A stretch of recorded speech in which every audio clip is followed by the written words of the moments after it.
Žiūrėkite, broliai, prisipažįstu jums, mano širdis sudužo žiūrint šį vaizdo įrašą, kurį tuo jums parodysiu. Tai liūdnas liudijimas, iš tikrųjų, tai liūdesio liudijimas. Ir mes pradedame klausti savęs, iki kokio lygio žmogus gali nusiristi. Broliai, žmogus jau turi blogą prigimtį dėl nuodėmės, bet kai jis atveria duris priešui, žiūrėkite, priešas sukelia tokį didelį sunaikinimą. Bet aš tau parodysiu, kad šioje istorijoje yra labai svarbi pamoka, man ir tau. Todėl noriu, kad liktum iki galo, nes pabaiga viską atskleis. Taigi labai svarbu, kad žiūrėtum kartu su manimi. Noriu pasakyti keletą labai svarbių tiesų, kurios visų pirma skirtos man, bet ir tau, gerai? Mes visi galime pasiduoti tam, ką parodysiu šiame vaizdo įraše, gerai?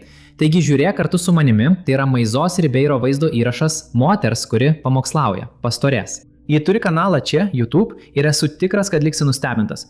Klausyk šios istorijos, atkreip dėmesį, labai didelį dėmesį. Aš papasakosiu jums vieną istoriją.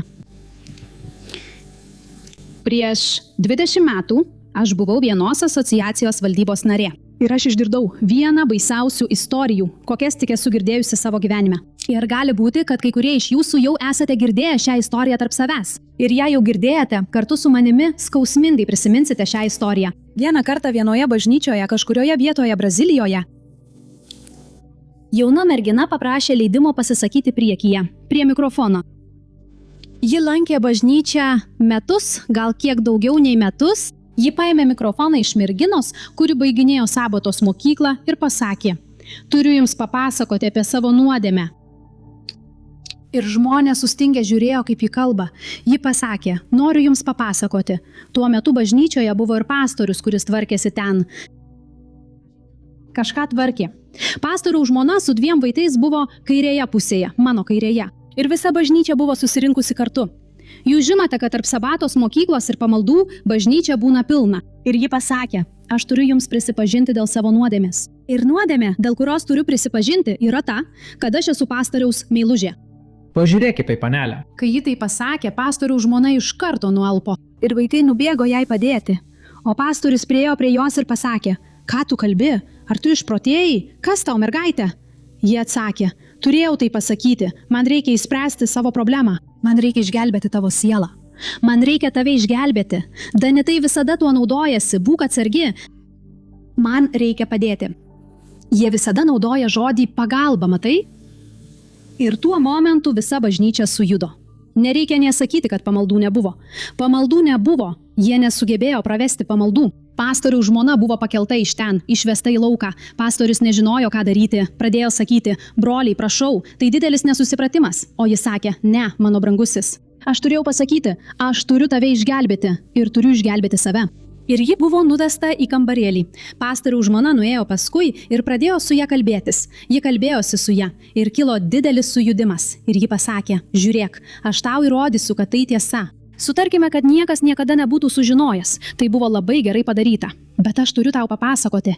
Ir ji pasakė pastoriaus žmonai: "Gerai įsidėmėkite, ką aš pasakysiu." Ji pasakė: "Yra tik vienas būdas priversti tave man patikėti. Ateik čia. Tavo vyras turi žymę ant savo lytinių organų. Ir ta žymė yra tokia, tokia ir tokia." Ir žmona pažvelgė į ją ir iškart patikėjo. Žinai kodėl? Nes tas pastorius niekada neturėjo lytinių santykių su niekuo kitu, tik su savo žmona. Jie susituokė būdami nekalti. Ir ji pasakė: "Niekas to nežino." Iš kur ta mergina tai žino? Ar gali įsivaizduoti, kas tai yra? Ir ji taip pat niekada to niekam nebuvo pasakojusi. Ir ji užkalbino pastoriaus žmoną. Ji pradėjo tikėti.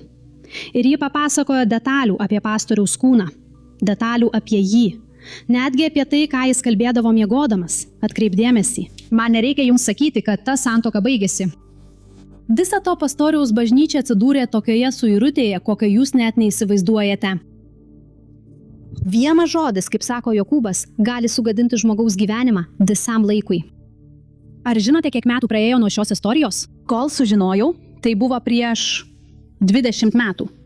Kai sužinojau, jau buvo praėję 20 metų nuo to įvykio. Kodėl aš sužinojau šią istoriją? Tai buvo prie stalo, komisijoje, asociacijoje. Prezidentas tą dieną mus pakvietė ir pasakė štai tą: "Broliai, man reikia jūsų pagalbos ir maldos dėl kažko." Kas atsitiko? Prieš 20 metų nutiko istorija apie vieną pastorių ir jis mums visą ją papasakojo. Tai buvo tokioje bažnyčioje. Ir mes atėmėme šio pastoriaus įgaliojimus. Ir šis pastorius išvyko į sodybą ir liko vienas. Jo žmona jau vėl ištekėjusi, turi kitų vaikų, jie gyvena savo gyvenimą. Bet aš buvau pašauktas. Štai ką prezidentas mums papasakojo. Aš buvau pašauktas. Prieš kelias dienas pas vieną ponę, kurios visi plaukai buvo balti, mirštančią nuo vėžio. Ir ši moteris, mirštanti nuo vėžio, labai prašė minutės pasikalbėti su pastoriu. Bet tai turėjo būti Adventistų bažnyčios prezidentas. Ir aš nuėjau ten, nes esu prezidentė. Kai atvykau, moteris man papasakojo, ji buvo ta mergina, kuri buvo pasakiusi tai apie pastorių. Meilužė, tariama pastoriaus meilužė. Ir ji papasakojo prezidentai, kad visą šią istoriją ji buvo išgalvojusi. Bet kaip ji žinojo pastoriaus kūno detalės? Tuo metu, kai ji buvo įsimylėjusi pastorių, ji dirbo valytoje ligoninėje. Ir pastorius buvo paguldytas į ligoninę, atkreipkite dėmesį. Paguldytas apendicito operacijai ir jam labai pablogėjo sveikata. O ji buvo vienos slaugytojos draugė. Ir ji kartu su slaugytoja įėjo į kambarį, atidengė pastoriaus kūną ir apžiūrėjo visą pastoriaus kūną, kol pastorius buvo ligoninėje komos būsenoje. Ir kai pastorius sakydavo kai kuriuos dalykus, ji išgirdo, ką pastorius pasakė, ji apžiūrėjo pastoriaus kūno detalės ir įsidėmėjo. Šėtonas pasėjo ją į galvą mintį, ji ją suformulavo ir sugriovė pastoriaus gyvenimą. Ir prezidentas paėmė tarnystės pažymėjimą, nuėjo į tą sodybėlę, kur buvo pastorius, tas vargšas pastorius apšmeižtas buvo. Ir jis atėjo pas jį ir pasakė, kartu su brolių delegacija, pastoriau, aš atėjau čia vėl tau įteikti tavo tarnystės pažymėjimą, mes sužinojome, kad tai buvo melas. Ar žinote, koks buvo pastoriaus atsakymas, broli? Pastorius pasakė taip, ar jūs man grąžinsite ir mano šeimą bei vaikus? Ar jūs man grąžinsite mano reputaciją? Jei jūs man visko kartu negrąžinsite, aš verčiau pasiliksiu čia. Ir tas pastorius prieš kelias dienas sužinojau, kad jis mirė ten toje vietoje. Kas nužudė tą pastorių? Ne tik ta moteris, bet visi, kurie kalbėjo kartu. Nes žmonės, kai vyksta toks pragaras, minia žmonių kenčia, minia žmonių skaudinama, lieka sužeisti. Mano broliai, atleiskite, kad turiu apie tai kalbėti, bet tai tiesa. Yra daug vietų, kuriuose labai bijau pamokslauti, bet vis tiek einu, jei mane pakviečia. Nes pasakysiu jums vieną dalyką. Vakar vakare minėjau, kad tų, kurie skelbia šias tiesas, gyvenimas labai nukenčia. Toks didelis dalykas perduodamas iš lūpų į lūpas taip, kad galiausiai pasirodo pragaras. Ar tarp mūsų yra danitų? Dangus yra tokia nuostabi vieta. Neverta, mano broliai. Neverta. Dievas nori daugiau mūsų gyvenimui. Ir tu. Skubame užsiimti dalykais, kurie užima mūsų mintis, tampa mūsų žodyno dalimi, verčia mus galvoti apie kitus žmones. Padarykime pratimą. Pagalvokite, ką nors gero apie žmogų, apie kurį žinote daugiausia blogo. Įsivaizduokite tai dabar. Žinote, kas jums nutiks? Tavo širdis prisipildys ramybės. Nes būtent taip ir nutinka žmonės. Jei nesugebėsi atverti burnos, kad atneštum ramybę į kieno nors gyvenimą, netverk burnos, kad atneštum pragarą į kieno nors gyvenimą. Jėzus myli nuodėmingus ir vargšus žmonės. Visus tuos, kurie nusidėjo ir mirė, Jėzus tikrai myli. Ir jis turi mums dar daugiau ką pasiūlyti. Šį rytą Jėzaus vardu aš paprašysiu vieno dalyko. Vieno dalyko, kurį labai sunku padaryti. Bet jei kas nors Jėzaus vardu pasakė ką nors apie kitą žmogų, net jei tai būtų tiesa, ir neatsiprašė, tegu dabar atsiprašo Dievo ir skuba atsiprašyti to žmogaus. Broliai, žiūrėkite. Nežinau kaip jūs, bet mane ši žinia labai paveikė. Nes atrodo, kad ši žinia tokia aktuali, broliai. Mums jos reikia labiau nei bet kada anksčiau. Kartais reikia patylėti, užsičiaupti ir leisti, kad viskas išsispręstų, atiduoti viską į Dievo rankas. Žiūrėkite, broliai, liežuvis yra pavojingas dalykas. Biblija sako, Jokūbo laiške, 3 skyriuje, paskui perskaitykite namuose. Ten pradžioje sakoma taip, visi mes klumpame įvairiais būdais, bet tas, kuris sugeba suvaldyti savo liežuvį, yra brandus žmogus, tikrai patinkantis Viešpačiui. Aš tau dabar parodysiu, kas atsitinka, kai kas nors paskleidžia tokią šmeižtą. Iš kur tai kyla, broliai? Iš kur tai kyla? Aš tau parodysiu. Pažiūrėk, tame pačiame Jokūbo laiško 3 skyriuje, 6 eilutėje, paskui nuo 9 iki 11. Pažiūrėk, ką sako Biblija. Liežuvis yra ugnies liepsna, tai blogio pasaulis, kuris sugadina visą kūną. Jis uždegė visą gyvenimą, nes pats pragaras jį uždega. Kartais jis šlovina Viešpatį ir Tėvą, o kartais keikia tuos, kuriuos Dievas sukūrė pagal savo atvaizdą. Ir tai palaiminimas ir prakeikimas išeina iš tų pačių lūpų.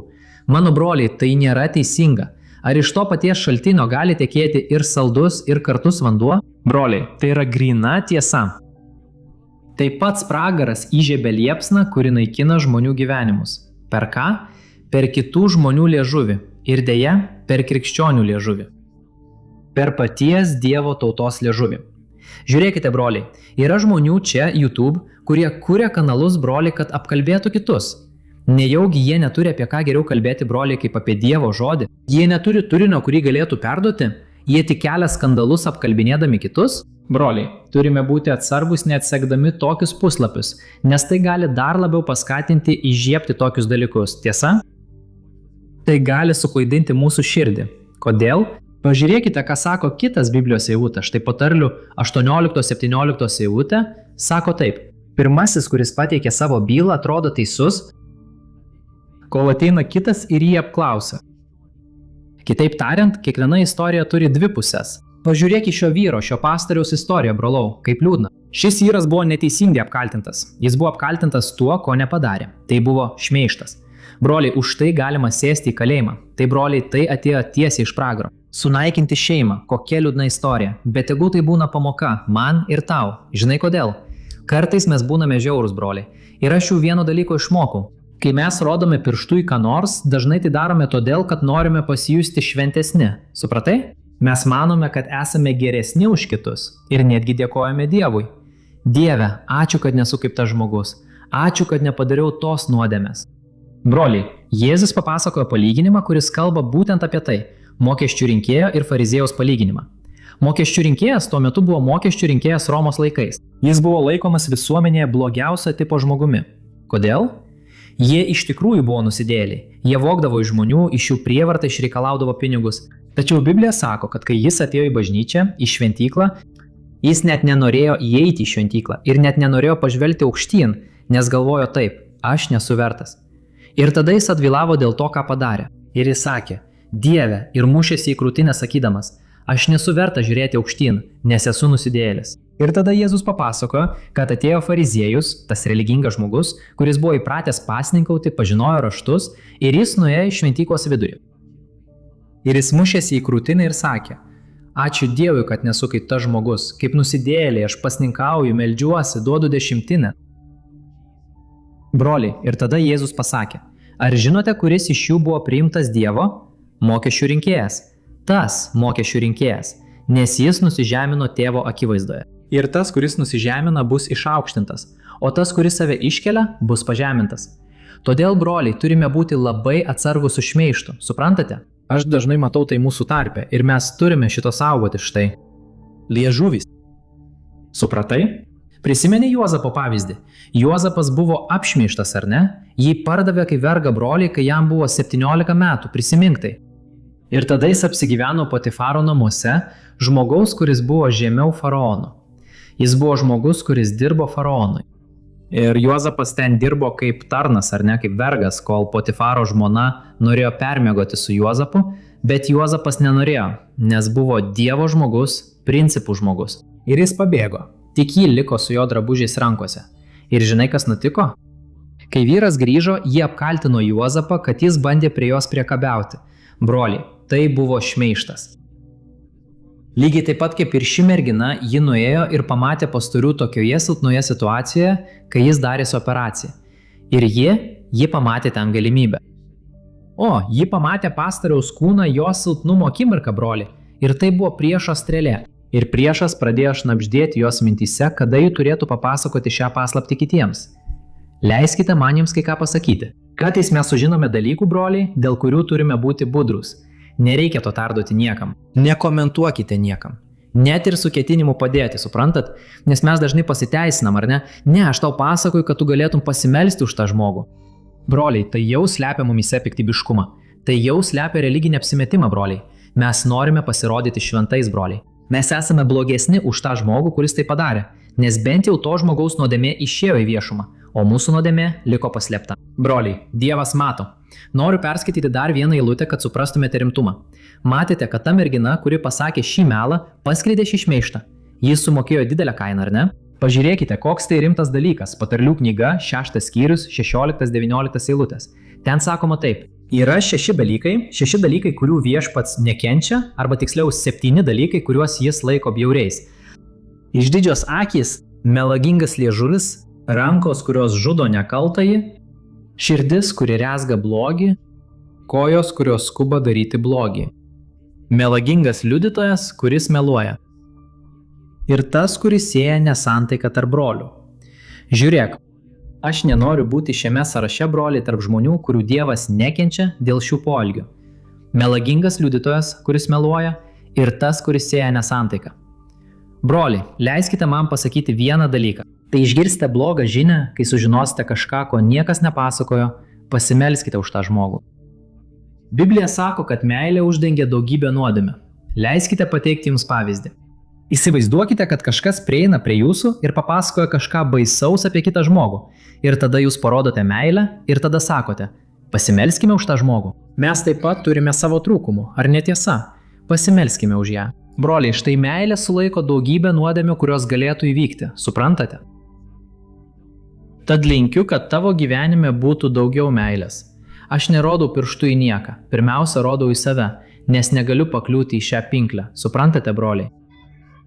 Turime labai budėti, bažnyčia patenka į šią velnio pinklę, aš tai labai aiškiai matau, tad būkite labai atsargus, gerai? Jei šis vaizdo įrašas tave pastiprino, prašau dabar pasidalinti juo, spausk čia mygtuką dalintis.